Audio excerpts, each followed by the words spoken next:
పెద్ద American సామ్రాజ్యవాదులు, Israel దురహంకారులు యుద్ధం ప్రారంభించి 16 రోజులైంది.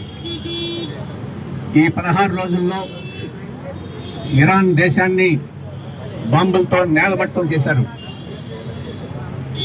అధికారిక లెక్కల ప్రకారం దాదాపు 2000 మంది ఇరాన్ ప్రజల్ని చంపారు. అనధికార లెక్కల ప్రకారం ఇంకా 1000 మంది చనిపోయారని చెప్తున్నారు. చనిపోయిన వాళ్ళల్లో పసిపిల్లలు ఉన్నారు, ఆడపిల్లలు ఉన్నారు, ఆసుపత్రుల్లో ఉన్న వాళ్ళు ఉన్నారు, స్కూళ్ళలో చదువుకుంటున్న వాళ్ళు ఉన్నారు. ఇటువంటి వాళ్ళని విచక్షణారహితంగా ఈరోజు ఈ సామ్రాజ్యవాదులు హత్య చేశారు.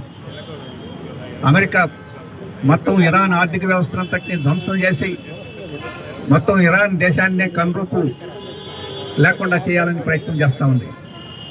9 కోట్ల ప్రజలు ఉన్నారు ఇరాన్లో. ఆ ప్రజలకి ప్రపంచంలో జీవించే హక్కు లేదన్నట్టు ఈరోజు ట్రంప్ వ్యవహరిస్తున్నాడు, నెతన్యాహు వ్యవహరిస్తున్నాడు. అబద్ధాలతోటి యుద్ధం ప్రారంభించారు. అక్కడ అణ్వాయుధాలు తయారు చేయడానికి వాళ్ళు సిద్ధమవుతున్నారు కాబట్టి బాంబులు వేస్తున్నామని చెప్పేసి అన్నారు. ఆ దేశానికి అధినాయకత్వం వహిస్తున్న వ్యక్తి ఖొమేనీ, ఇతను టెర్రరిస్టును ప్రోత్సహిస్తున్నాడు కాబట్టి ఇతని చంపడమే మా ఉద్దేశం అని చెప్పేసి యుద్ధం ప్రారంభించారు. మరి అవన్నీ అయిపోయిన ఆయన చంపేశారు. ఈరోజు అణుస్థావరాలను పూర్తిగా ధ్వంసం చేసామని ట్రంప్ గారే ప్రకటిస్తున్నారు. ఇంకా ఈ యుద్ధం ఎందుకు కొనసాగిస్తుంది అమెరికా, ఇజ్రాయెల్ అని చెప్పేసి చెప్తున్నాం. వారికి ఇంతకుముందే నారాయణ గారు చెప్పినట్టు అక్కడ నాశనం చేయడం కాదు, ప్రపంచం అంతా తలవొగ్గి దాసోహమై ట్రంప్ గారి ముందు మొకరెళ్ళాలని చెప్పేసి వాళ్ళ ఉద్దేశం. అందుకే ఈరోజు ఇరాన్ మీద యుద్ధం చేస్తున్నారు. ఇరాన్ ప్రశ్నిస్తుంది కాబట్టి ఆ దేశం ఉండకూడదు. వెనుజులా అధ్యక్షుడు ప్రశ్నించాడు కాబట్టి ఆ దేశం లొంగిపోవాలి, ఆ అధ్యక్షుడిని భార్యని తీసుకెళ్లి చెరసాలలో బంధించాలన్నట్టున్నారు. ఈరోజు క్యూబా చిన్న దేశం, అది ఎన్నో దశాబ్దాల కాలం నుంచి ఎదిరిస్తుంది. ఆ క్యూబా కూడా ఉండకూడదని చెప్పేసి ఈరోజు ట్రంప్ బహిరంగ ప్రకటించి తర్వాత క్యూబా సంగతే చూస్తామని చెప్పేసి చెప్తున్నారు. ఇటువంటి పరిస్థితుల్లో ఈరోజు ప్రపంచ దేశాలన్నీ ఎదురు తిరిగి ప్రశ్నించి నీ ఆటలు సాగవని చెప్పాల్సిన సందర్భం ఇది. అనేక దేశాలు చెప్తున్నాయి. ఈరోజు బ్రిక్స్ దేశాలు ఉన్నాయి. చైనా చెప్పింది యుద్ధం వద్దని, రష్యా చెప్పింది యుద్ధం వద్దని, సౌత్ ఆఫ్రికా చెప్పింది యుద్ధం వద్దని, బ్రెజిల్ చెప్పింది యుద్ధం వద్దని. కానీ బ్రిక్స్ దేశాల్లో భాగంగా ఉన్న మన ఒక్క దేశం మాత్రమే మోడీ గారి నాయకత్వాన ఈరోజు అమెరికా చెప్పినట్టు దాసోహమై తల ఊపి ఈరోజు ఈ యుద్ధంలో దాదాపు భాగస్వామిగా తయారైంది. ఇజ్రాయెల్ మరుసటి రోజు దాడి చేస్తుందనగా ఇజ్రాయెల్కి ప్రధాని గారు పర్యటనకి వెళ్ళి నెతన్యాహుని అక్కడ ఇజ్రాయెల్ని పొగిడి వచ్చాడు. అంటే మీరు యుద్ధానికి ప్రారంభించండి, మాకు ఏం పర్వాలేదని చెప్పి రావడమే. ఇంత పెద్ద దేశానికి, ఇంత విశ్వగురువుని అనుకునే ఇతనికి చెప్పకుండా తెలియకుండా ఇరాన్ మీద ఇజ్రాయెల్ దాడి చేసిందా? లేదు. చెప్పినా కానీ నోరు మూసుకొని అక్కడ వారిని పొగిడి రావడం అంటే యుద్ధంలో నీకు భాగస్వామ్యం ఉందా? ఈరోజు మోడీ గారు మన దేశానికి సమాధానం చెప్పాలి. ఇరాన్ ఎప్పటి నుంచి, దాదాపు స్వాతంత్రం వచ్చిన దగ్గర నుంచి ఇరాన్ మనకు స్నేహితురాలు. అన్ని కష్టాల్లోనూ మనతో ఉంది. మనకు అత్యధిక భాగం పెట్రోల్ అక్కడి నుంచే వస్తుంది, గ్యాస్ అక్కడి నుంచే వస్తుంది.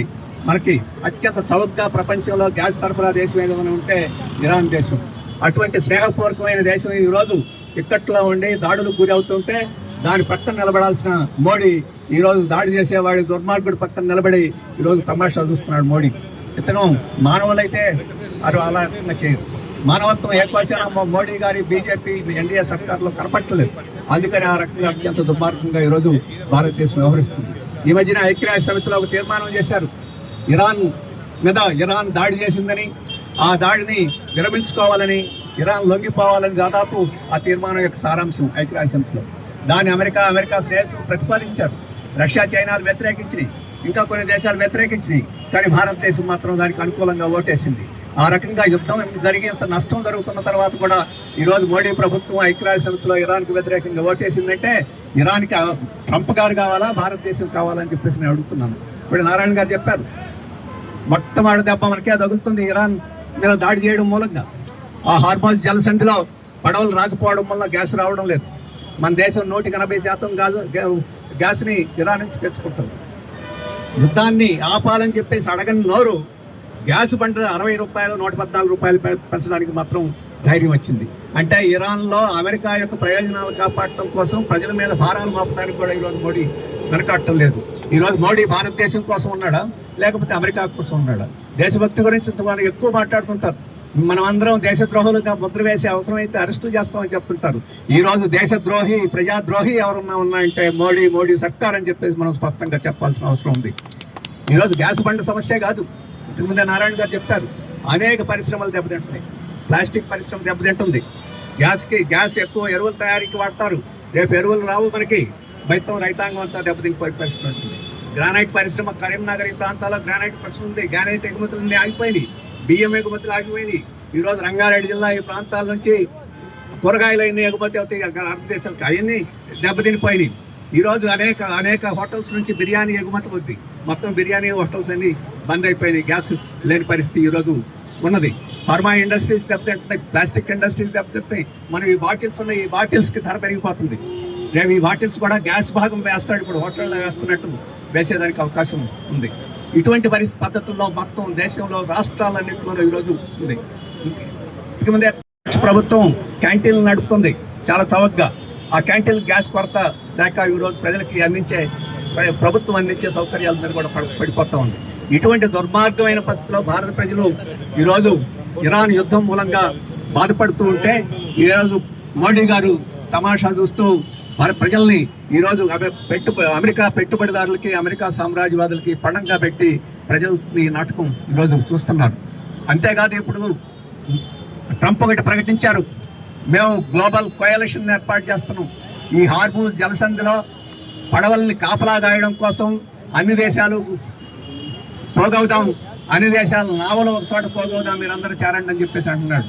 రేపు మోడీ ఆ కోయలిషన్లో ట్రంప్ తరఫున చేరి అతని ప్రయోజనాలు రక్షించేదానికి మన నావలను కూడా పంపే ప్రమాదం ఉంది.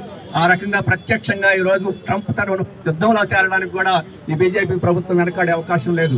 అటువంటి దుర్గతి మన దేశానికి పడకూడదు. ఈ బీజేపీ మూలంగా, మోడీ గారి మూలంగా మన దేశం యొక్క గౌరవాన్ని, మన ప్రజల యొక్క ఆత్మవిశ్వాసాన్ని దెబ్బతీసే పద్ధతిలో ఈరోజు మోడీ వ్యవహరిస్తున్నాడు. దాన్ని అడ్డుకోవాలి. ఈరోజు ట్రంప్ ఎంత దుర్మార్గమైన పద్ధతిలో ఈరోజు ఇరాన్కి హాని చేస్తున్నారో, ప్రపంచానికి హాని చేస్తున్నారో, అంతకన్నా ఎక్కువగా ఈ మోడీ ప్రభుత్వం భారతదేశ ప్రజలకి, భారతదేశ ప్రయోజనాలకి హాని చేస్తున్నారు. అక్కడ యుద్ధం ఆపడమే కాదు,